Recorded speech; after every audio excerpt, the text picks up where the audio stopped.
Όρια. Τα ωραία όρια.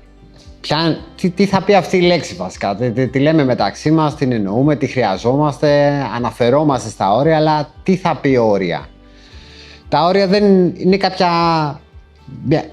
ένας φράχτης σκέψου, ένα περίβλημα, μια οριακή θέση εντός των οποίων μπορούμε να λειτουργήσουμε, εκτός των οποίων δυσκολευόμαστε. Αφορά εμάς, αφορά και τους ανθρώπους γύρω μας, αφορά συνήθως πεδία σχέσεων, πεδία αλληλεπιδράσεων με άλλους ανθρώπους. Τα χρειαζόμαστε τα όρια, γι' αυτό αναφερόμαστε στα όρια και αν σε ενδιαφέρουν τα όρια μπορείς να δεις αυτό το βίντεο και ελπίζω μέχρι την ολοκλήρωση του βίντεο να έχεις ανακαλύψει κάποια στοιχεία που να είναι χρήσιμα για το πώς θα τα διαχειριστείς.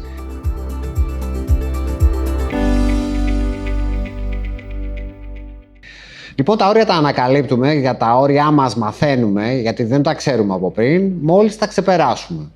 Ξεπερνάμε τα όρια μας και αντιλαμβανόμαστε ότι κάτι πλέον αρχίζει να μας φέρνει σε δύσκολη θέση. Κάπως να δυσανασχετούμε, κάτι δεν είναι για μας. Και συνήθως είναι η λειτουργικότητα, οι ενέργειες, η δράση, η παρουσία ενός ανθρώπου γύρω μας ή πολλών ανθρώπων γύρω μας, ενός ολόκληρου πλαισίου. Και η ένταξή μας μες στο πλαίσιο να ξεπερνάει κάποια δικά μας όρια, κάποια δική μας ανοχή ή αντοχή, αν επιτρέπεις. Οπότε μιλάμε για μια διάδραση η οποία αν δεν οριστεί από την πλευρά μας, αν δεν ξεκαθαρίσουμε εμείς μέχρι πού είμαστε, μέχρι πού αντέχουμε, μέχρι πού μας αρέσει κάτι, τι είναι αποδεκτό από μας, αντιλαμβάνεσαι ότι έχοντας έναν άνθρωπο απέναντί μας, εντασσόμενοι σε ένα πλαίσιο όποιο μπορεί να διαλέγουμε κάθε φορά, ένα εργασιακό χώρο, το ευρύτερο κοινωνικό πλαίσιο, μπορεί να έχουμε ανθρώπους γύρω μας οι οποίοι να ζητάνε κάτι περισσότερο από αυτό που θέλουμε εμείς να δώσουμε, κάτι διαφορετικό από αυτό που εμείς θέλουμε να δώσουμε, να θέλουν να μας βάλουν σε συγκεκριμένη θέση, αποδίδουν ή απαιτούν από μας το οτιδήποτε, γιατί εμείς απλά δεν έχουμε ξεκαθαρίσει μέχρι πού είμαστε διαθέσιμοι να δώσουμε. Τι είναι για μας και τι δεν είναι για μας.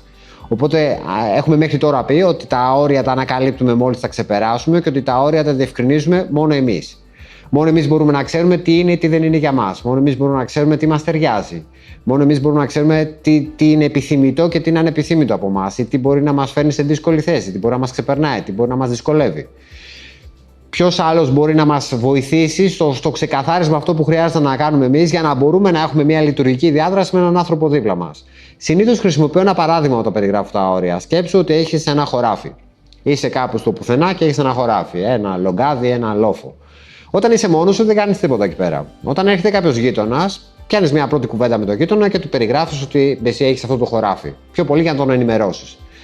Αν δεις ότι ο γείτονας ενδεχομένως καταπατάει το χώρο σου και μπαίνει εκεί πέρα που είναι το δικό σου το χωράφι, μπορεί να βάλεις κάποια πρώτα σημάδια στο χώρο.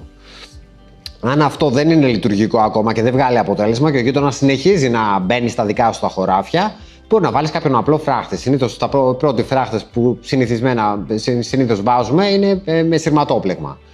Αν ακόμα και το σειρματόπλεγμα δεν μπορεί να σταματήσει ένα γείτονα ο οποίος είναι καταπατητικός, πας στο επόμενο στάδιο, ενδεχομένως χτίζεις κάποιο τοίχο.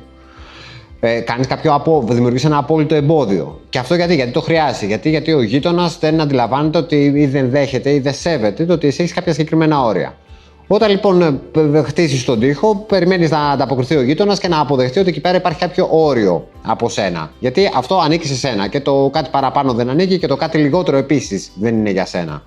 Οπότε έχουμε φτιάξει τον τοίχο και περιμένουμε να δούμε τι θα κάνει ο γείτονας. Αν ο γείτονας για οποιοδήποτε λόγο γκρεμίσει μέχρι και τον τοίχο, το επόμενο που μπορεί κάποιος να σκεφτεί είναι ότι ίσως να χρειαστεί να πουλήσει αυτό το χωράφι και να πάει κάπου αλλού, γιατί με αυτό το γείτονα δεν μπορεί να έχει ένα χωράφι όπως το θέλει, να το αξιοποιήσει, να λειτουργήσει εκεί μέσα όπως θέλει.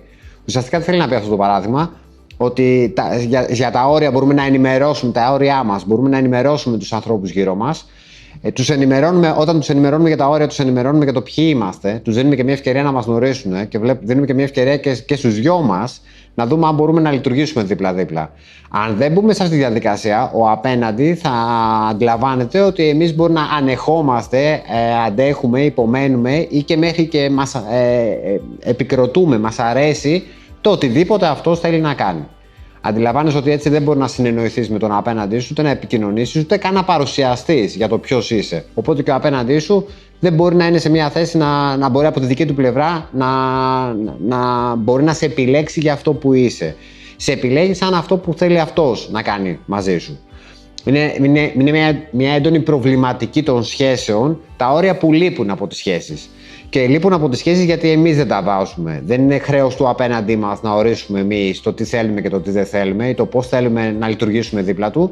Δεν είναι υποχρέωση κανενός πλαισίου στο οποίο βρισκόμαστε να μας δώσει προσχεδιασμένα έτοιμα όρια για εμάς. Υπάρχουν πλαίσια κανονιστικά που βάζουν τα δικά τους όρια. Υπάρχουν και συγκεκριμένες σχέσεις, προσωπικές κυρίως σχέσεις που φτιάχνουμε με τους ανθρώπους, που δεν υπάρχουν έτοιμα τα όρια.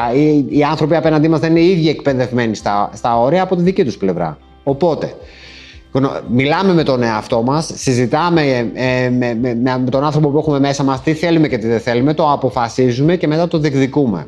Μόνο έτσι μπορούμε να βάλουμε λειτουργικά όρια και να παρουσιαστούμε στους ανθρώπους γύρω μας για να δούμε και τι μπορούμε να κάνουμε με αυτούς. Θα επιστρέψουμε στα όρια γιατί είναι τεράστιο κεφάλαιο και δεν είμαστε μαθημένοι, εκπαιδευμένοι στο πώς να τα ορίζουμε. Αυτό είναι το μεγάλο θέμα, ότι κανένας δεν μας μαθαίνει όρια, ίσως και για να τα εκμεταλλευτεί το ότι δεν έχουμε όρια. Αλλά θα επιστρέψουμε με πιο εκτενή αναφορά.